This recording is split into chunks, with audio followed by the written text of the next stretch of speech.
menampilkan drama yang berjudul Perang Diponegoro. Adapun pemerannya yaitu Perkenalkan, nama saya Arden sebagai Pangeran.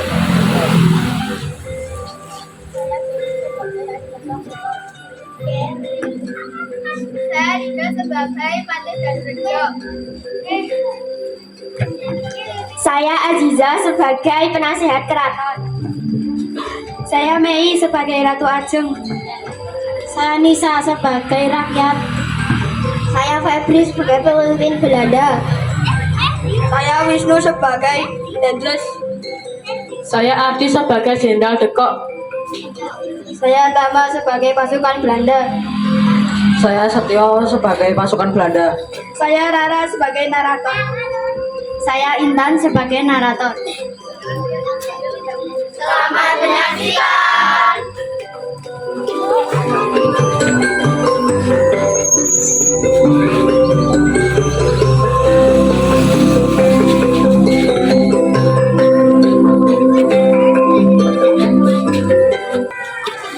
Dalam sejarah Indonesia, zaman kolonialisme mungkin menjadi zaman yang paling banyak dibicarakan karena ada peperangan perlawanan lokal terhadap pemerintah. Perang Diponegoro salah satu perang yang membuat kolonial Belanda sampai dilanda krisis ekonomi pasca perang. Pada abad ke-19, keadaan di Jawa, khususnya di Surakarta dan Yogyakarta, semakin memprihatinkan.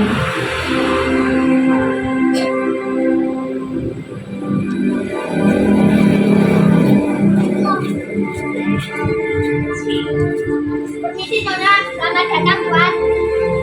Pembangunan jalan dari Anda juga Paneneba sudah dilaksanakan. Bukakan akses pembangunan jalan ini. Tidak bisa, sebelum ada persetujuan dari pihak kami. Kami tunggu persetujuan dari kalian. Kami pamit dulu. Misi.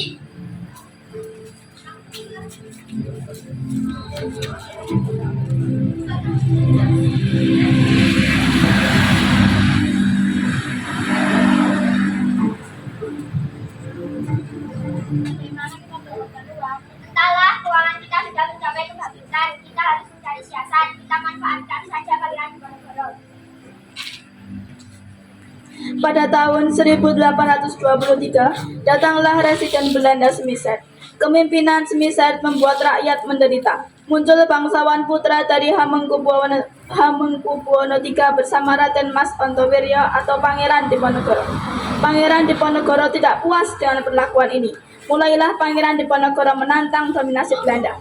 Kemudian, Pangeran Diponegoro meminjam uang dari Kapten Tionghoa. Diponegoro sangat benci dengan perlakuan Belanda yang membuat rakyatnya menderita.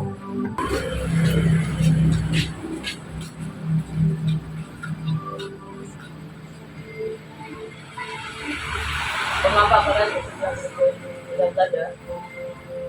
Belanda bersedia mengurusi tanah kita. Benar, kata Patih dan Noja, pihak Belanda akan bantu kita, Tuan. Seharusnya kalian jangan Belanda kita. Tapi ini bisa menguntungkan bagi kita, Tuan. Memang amat saja keuntungan dari Belanda. Banyak sekali, kami tidak bisa menyebutkan satu persatu. Kami akan bekerja sama dengan pihak Belanda. Setelah konflik itu terjadi, Pangeran Diponegoro memutuskan hubungan dengan pihak keraton saat proses pembangunan Jalan Anyar Panarukan.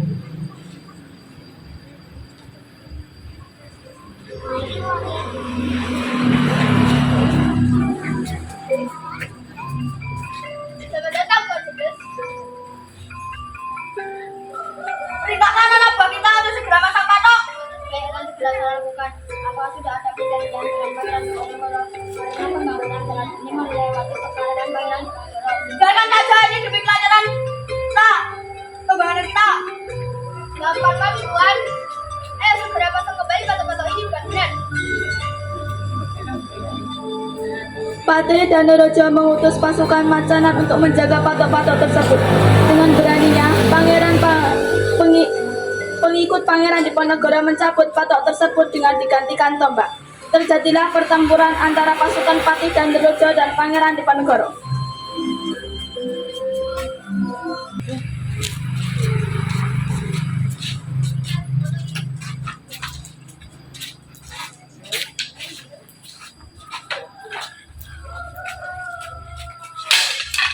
Berani-beraninya Pangeran Diponegoro itu mencabut-cabuti patok-patok itu.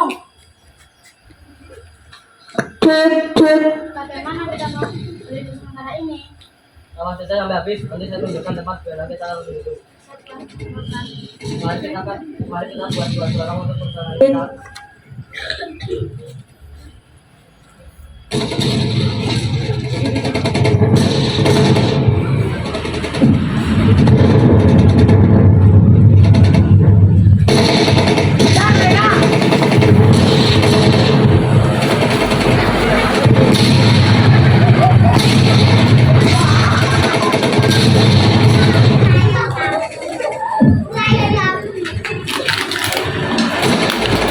Setelah Pangeran Diponegoro mempertimbangkan, beliau memutuskan para pasukannya berlindung di arah Bukit Selaru.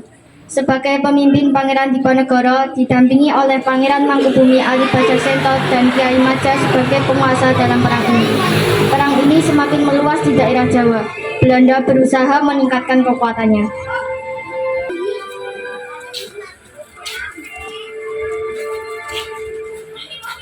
Sampaikan pasukan kita untuk melaju ke negara. Kirim vektor karet dan pertolongan di daerah depan. Kita harus ngomongin pasukan kita. Bagaimana pasukan kita yang di Sumatera Barat? Lakukan saja jika menurutmu yang terbaik. Belanda merusak pos-pos pertahanan pasukan Diponegoro. Kemudian, pos Diponegoro dari Goa Selorong dipindahkan ke Dekso oleh Ali Pasha Sentot. Ia berhasil mengalahkan Belanda. Pasukan Diponegoro pun mendapat kemenangannya.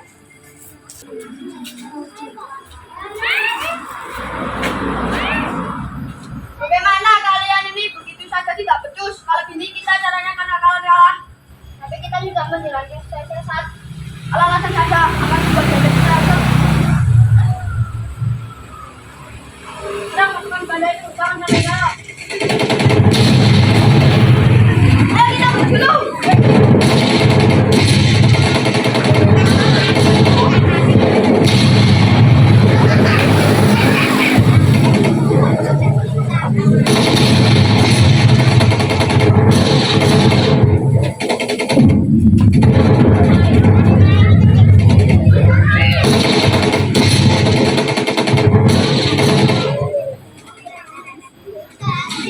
Pasukan Belanda mendekati Alibasa Sentot untuk berunding, tapi ia selalu menolak ajakan tersebut.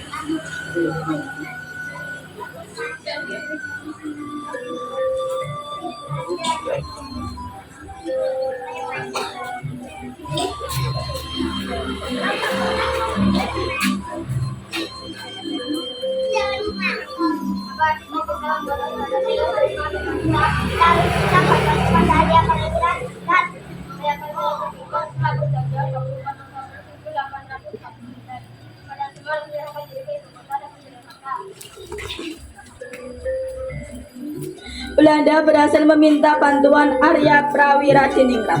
Ali Pasha Sentot pun menerima ajakan berunding. Kemudian ditandatanganilah perjanjian Imogiri antara Ali Pasha Sentot dan pihak Belanda. Tertangkapnya para pemimpin pengikut Diponegoro merupakan pukulan berat bagi perjuangan Diponegoro.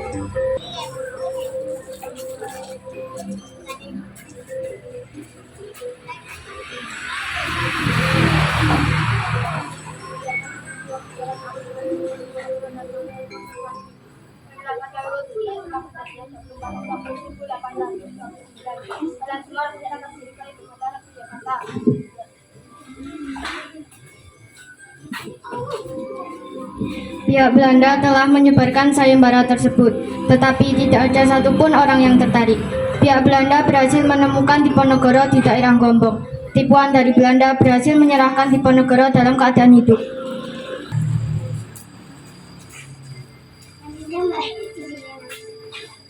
Para peserta Diponegoro pergi cari sampai dapat. Kami tidak tahu Diponegoro selalu berpindah dari kota satu ke kotanya. Kita buat saja sayembara.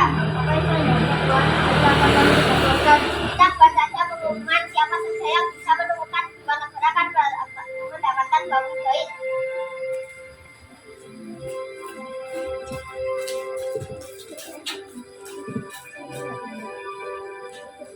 Pihak Belanda telah menyebarkan sayembara tersebut, tetapi tidak ada satupun orang yang tertarik. Pihak Belanda berhasil menemukan Diponegoro di daerah Gombong. Tipuan dari Belanda berhasil menyerahkan Diponegoro dalam keadaan hidup. Tangkap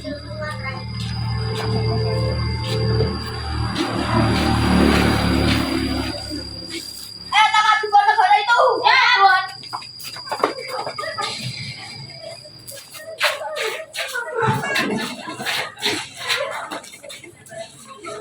Ia pun dikirim ke Semarang dan menuju pelabuhan untuk diasingkan ke Sulawesi Selatan. Pangeran Diponegoro pun meninggal di benteng Belanda yang ada di Makassar, yaitu Benteng Fort Rotterdam.